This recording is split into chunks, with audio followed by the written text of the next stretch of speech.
नमस्कार मित्रांनो, माझ्या या यूट्यूब चॅनलवर आपले हार्दिक स्वागत आहे। आज आपण इयत्ता 7वीच्या विज्ञान विषयाच्या प्रकरण 7 प्राणी आणि वनस्पतीमधील वहन या पाठाच्या प्रश्नोत्तरांची चर्चा करणार आहोत। माझा हा व्हिडिओ आवडल्यास आपल्या मित्रांना जरूर शेअर करणे, तसेच नवीन व्हिडिओ मिळवण्यासाठी माझ्या या चॅनलला सबस्क्राइब करणे। धन्यवाद।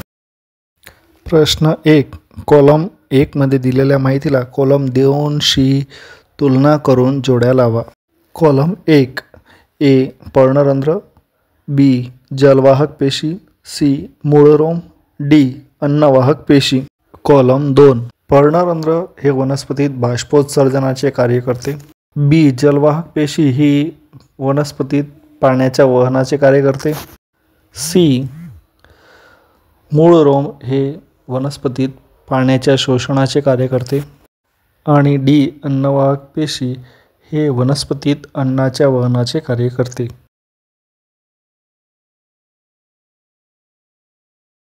प्रश्न 2, रिकाम्या जागा भरा। 1, हृदयामधून रुधिर शरीराच्या सर्वच भागांकडे रिकाम्या जागाद्वारे वहन करते। हृदयामधून रुधिर सर्वच भागांकडे धमनीद्वारे वहन करते। 2, हिमोग्लोबिन हे रिकामी जागा पेशींमध्ये हजर असते। उत्तर आहे हिमोग्लोबिन हे रक्तपेशींमध्ये हजर असते। 3, धमनी आणि शिरा हे रिकामी जागेच्या जाळ्यांच्या स्वरूपात जोडलेले असतात। उत्तर आहे धमनी आणि शिरा हे केशिकांच्या जाळ्यांच्या स्वरूपात जोडलेले असतात।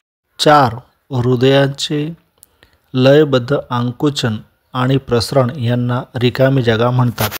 हृदयाचे लयबद्ध आकुंचन आणि प्रसरण यांना हृदयाचे ठोके असे म्हणतात।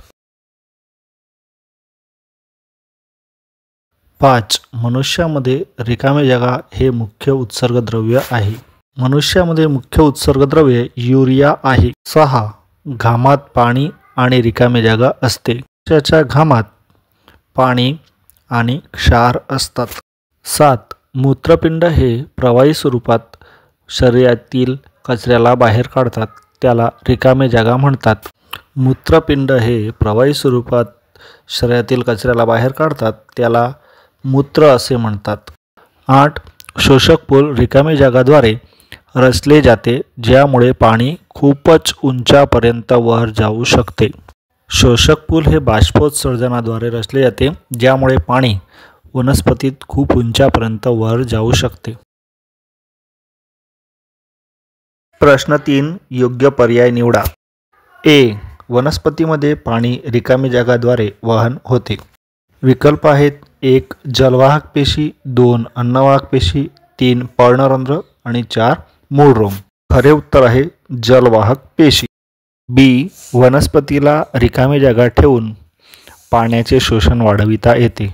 विकल्प आहेत 1, सावलीत, 2, कमी प्रकाशात, 3, पंख्याखाली, 4, पॉलिथिन बॅगने झाकून। खरा विकल्प आहे 3, पंख्याखाली। प्रश्न 4, वनस्पती आणि प्राण्यांमध्ये घटकांचे वहन का आवश्यक आहे, स्पष्ट करा।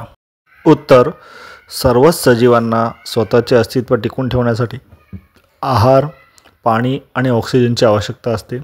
सजीवांना हे सर्व त्यांच्या शरीराच्या एका भागाकडून दुसऱ्या भागापर्यंत पोहोचविणे, वहन करणे आवश्यक असते। प्राण्यांना उत्सर्गत पदार्थ शरीराच्या ज्या भागातून निकाल करू शकता तिथे पोहोचवणे आवश्यक आहे।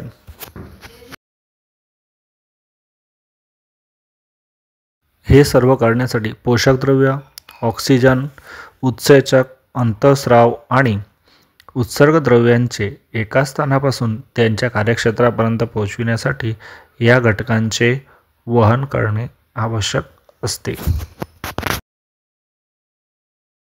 प्रश्न 5, जर रक्तामध्ये त्राक कण नसतील तर काय होईल? उत्तर, रक्त गोठण्याची क्रिया ही रक्तामध्ये असलेल्या त्राक कणांद्वारे होते। आपल्या शरीराच्या कोणत्याही भागात इजा झाल्यास रक्त बाहेर येऊ लागते।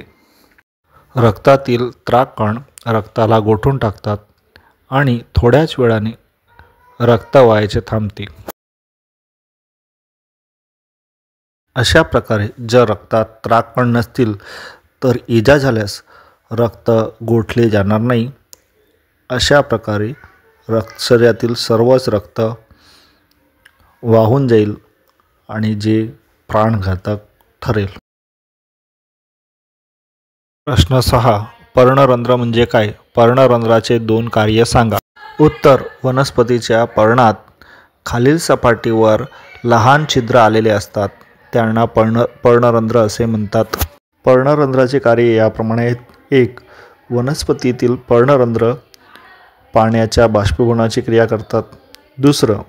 वनस्पतीचे प्रकाशसंश्लेषण क्रिया आणि श्वसन क्रियेदरम्यान पर्णरंध्र वात-विनिमय करतात. प्रश्न 7. वनस्पतीमध्ये बाष्पोत्सर्जनाचा काही महत्त्वाचा सहभाग आहे का? स्पष्ट करा. उत्तर. वनस्पती बाष्पोत्सर्जनाच्या क्रियेद्वारे पुष्कळ प्रमाणात पाणी मुक्त करते. वनस्पती जमिनीमधून पाणी आणि खनिज क्षारांचे शोषण करते. शोषलेले जास्तीचे पाणी वनस्पतीद्वारे वापरले जात नाही. बाष्पोत्सर्जनाच्या क्रियेद्वारे पाण्यामध्ये असलेल्या पर्णरंध्राद्वारे पाण्याच्या बाष्पीभवनाची प्रक्रिया होते. पानांद्वारे पाण्याचे बाष्पीभवन हे शोषक पूल असते, जे पाण्याला खूप उंचापर्यंत उंच वृक्षामध्ये पोहोचवते. बाष्पोत्सर्जनाने वनस्पतींना गारवा पण मिळतो. प्रश्न 8. रक्ताचे घटक कोणते आहेत? उत्तर. रक्ताचे घटक याप्रमाणे आहेत.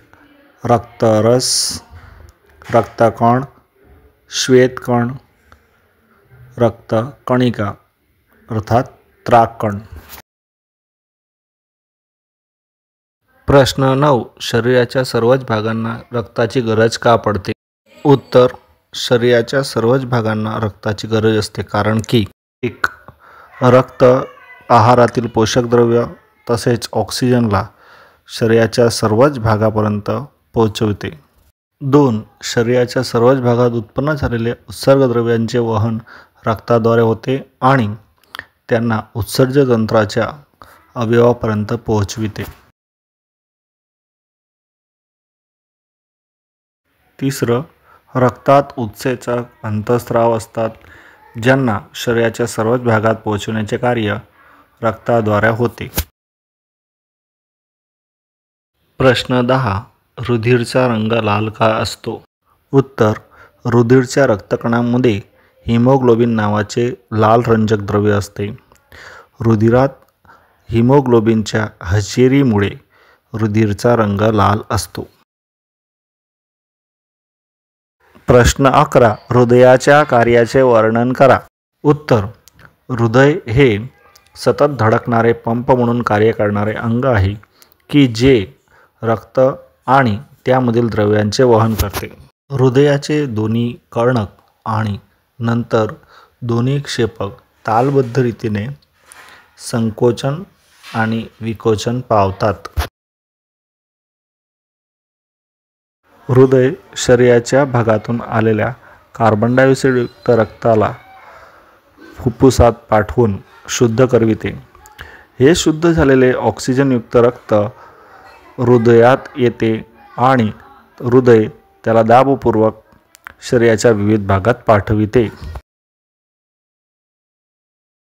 प्रश्न 12. उत्सर्गद्रव्याचा निकाल होणे का आवश्यक आहे? तर शरीरात होणाऱ्या जैविक क्रियेदरम्यान पेशींमध्ये कित्येक बिनउपयोगी आणि नुकसानकारक विषारी द्रव्य उत्पन्न होतात. शरीराच्या पेशींमध्ये उत्पन्न होणाऱ्या ह्या विषारी द्रव्यांना उत्सर्गद्रव्य असे म्हणतात. उत्सर्गद्रव्य विषारी आणि शरीराला नुकसानकारक असल्याने त्यांना शरीरातून दूर करणे आवश्यक आहे.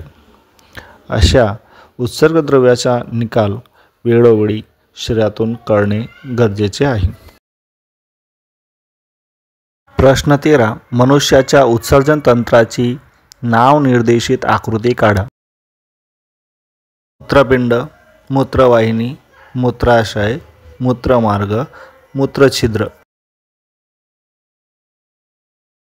माझ्या या व्हिडिओला शेवटपर्यंत पाहिल्याबद्दल आपले खूप खूप आभार. अशाच नवीन व्हिडिओसाठी माझ्या या चॅनलला सबस्क्राईब करा आणि आपल्या मित्रांना शेअर करा. धन्यवाद.